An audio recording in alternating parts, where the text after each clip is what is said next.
চেয়েছেন যে আমাদের দেশে বিশিষ্ট কোনো ব্যক্তি মারা গেলে তার কবরের উপর ফুল ছড়ানো হয়। অনেক সময় তার আপনার লাশের উপর ফুল ছিটিয়ে দেওয়া হয়। এরকম ভাবে ছিটানোর কাজ কারবার চলছে।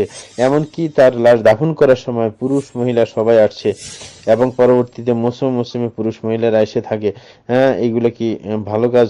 আমরা বলবো যে না, ফুল ছিটানো এটা একটা বেদাতি কর্ম চালু হয়েছে সমাজের মধ্যে, এবং তাতে কোনো বাস্তবে কোনো ফায়দাও নেই। এখানে টাকা খরচ করা ছাড়া কোনো ফায়দা নেই। এই টাকার হিসাব কিয়ামতের দিন আল্লাহর কাছে দিতে হবে। অযথা তাকে ফুল ছিটাইলে তার কোনো সম্মান বেড়ে যায় না। মৃত্যুর পরে তার হিসাব চলবে যেইভাবে সে আগে আচরণ করেছে। হ্যাঁ, যে ফাইন্নাহুম আফদাউ ইলা মা কদ্দামু, হাদিসের মধ্যে এসেছে যে মৃত ব্যক্তি চলে গেছে তার হিসাব চলবে তার কর্মের উপর। এখন তার সাথে কিছু করলে কোনো ফায়দা নাই। সুতরাং এটা অহেতুক একটা কাজ করা, নিজেদের টাকা পয়সা নষ্ট করা, এবং বিশেষ করে মহিলা পুরুষ কবরস্থানে বিশেষ করে মহিলাদের যাওয়া নিষেধ।